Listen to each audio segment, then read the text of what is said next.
President of the World Bank Group, David Malpass, says gradual approach to exchange rate unification often results in no unification despite repeated fund arrangements. Stressing progress has been limited in several countries with widespreads including Argentina, Ethiopia and Nigeria. Now, Oluseye Olusoga, the Chief Executive Officer of Parthian Partners, now joins me now to explore possible paths to exchange rate unification for Nigeria and more. Mr. Olusoga, thank you so much for joining us on the show today. Let's really start off now understanding the economics of parallel exchange rates, which is really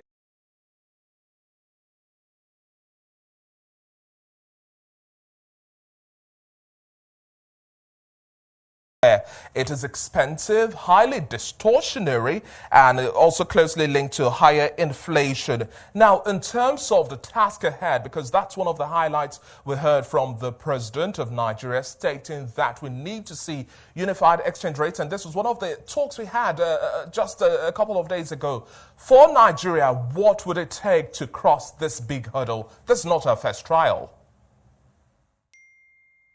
First of all, actually, thank you for having me. And I think, it's a great new month, and congratulations to CNBC on celebrating their 60th anniversary.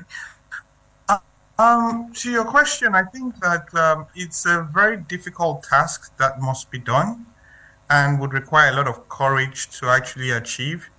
I think that, trying to unify the exchange rate would imply some level of official devaluation, but would also bring some additional benefits, as the exchange rates converge, because once they converge, then you have a lot more free flow of money in and out of the country, and people will be less concerned about arbitrage and will be focused more on putting money to real work.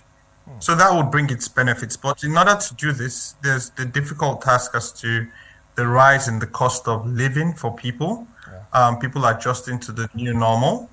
And these are not things that are going to be easy, but I think that it's some pain that is necessary for Nigeria to birth its greatness.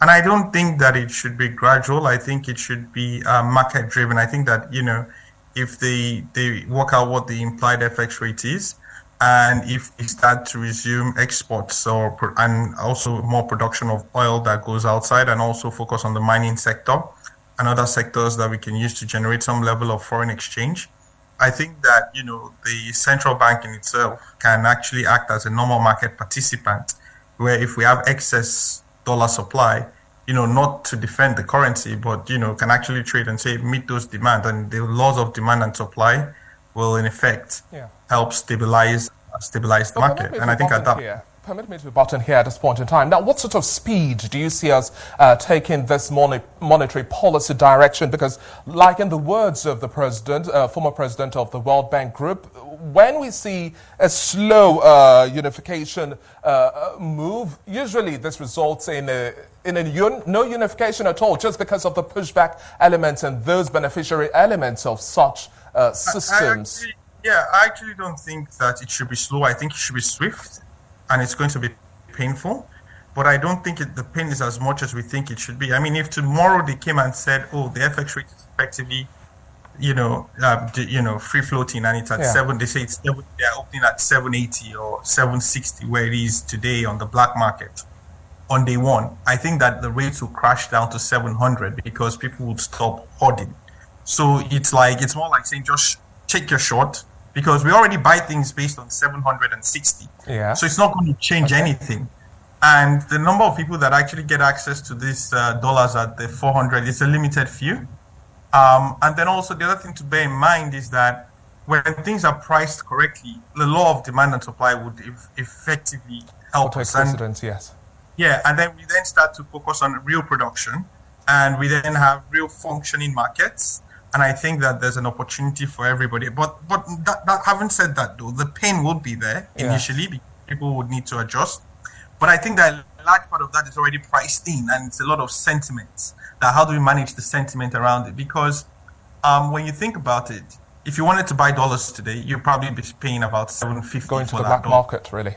Yes, exactly. So if that's now the official rate, then it doesn't really matter. And I think there would actually be a lot more supply So I'd like to take you on this point, which you've also highlighted, ripping the Band-Aid. That's just what we also face in here when we are talking about the subsidy removal. But at this point in time, when we are looking at the scenarios at play, looking at the momentum we've moved from, initially we had the stop of allocation to BDCs in July 2021. How much of progress would you say we've made in terms of reducing the noise around speculation? Because once again, that has also come up with the CBN recently refuting that it had devalued the naira to about 645 naira thereabout. I think that they shouldn't have refuted it. I know that, okay, maybe it was a rumor that was flying around, but I think that they should have allowed it run its course, because I think that the people have already taken, like, the focus right now is on the fuel price, right? And I think that eventually people will start making smart decisions. And I think that, once people start to see the prices adjust, when things are better, the Nigerian naira appreciates. When oil price drops, the price at the pump drops, people then start to say, okay, this market actually is functioning the way it should function. I think that the more we put things like, we're banning this number of items, we're putting restrictions just to defend the currency or even defend certain things or even having subsidy, it means that markets will not function efficiently and people are not giving according to their means. And I think that subsidy largely, it's actually for the rich and not really for the man on the street. When you actually think about it, you then start to see people take better or make better decisions. Yeah. For example, you could have families where, everything they're doing is within a 1 to 2 mile radius, right? But then they have the driver that takes the child to school in one car. The wife goes to work in one car. The husband goes to work in one car. And then there's the car that takes the nanny to do the shopping. All of them on the same roads at the same time. But actually, a lot of those tasks could actually reduce to 1 or 2 cars instead of 4 cars on the road. And people then start to make, distances where you can actually walk, which is just short. So, people actually do that. So I think that, we are making wise and smart decisions. Yes. And talking about making wise and smart decisions at this point in time, we're wrapping up the conversation in just about 2 minutes. In terms of, if we don't take this route in terms of unifying our exchange rates, what do you think are some of the cost implications Nigeria would have to face within the larger scope of, take for example, World Bank denominated loans, the impact it would have here in the country? I think we can't afford it. If you look at our budget, right, we've been running at budget deficits for quite a while, right? I think that, if you leave the World Bank loans where they are for a second, right, I think that if we start to reduce the amount of money that is being spent on subsidy, right? We have an $800 million facility, which the president has made requests from Parliament already, so that also has some impact. Yes, but then it depends on what we do with the dollars, right? And because if you say, you have $800 million and you put it into the economy, you're putting it into the economy as naira, right? So if you sell that 800 at 465, you have less naira that you're giving away. But if you do it at, let's say, 630, there's a lot more naira to go. But then that feeds into inflation, right? So it's more of a question of what exactly are we using that money to do? Now, if that money is being used to create jobs, to improve healthcare, to improve infrastructure, that would have long-term impacts on Nigeria and not just doling it out to states for largesse or to pay salaries, then we would have a longer and more sustainable economy in Nigeria. So it's really down to what we use the money for, not so much as to taking the loan. You can take a loan to spend, or you can take a loan for the long-term building of a country.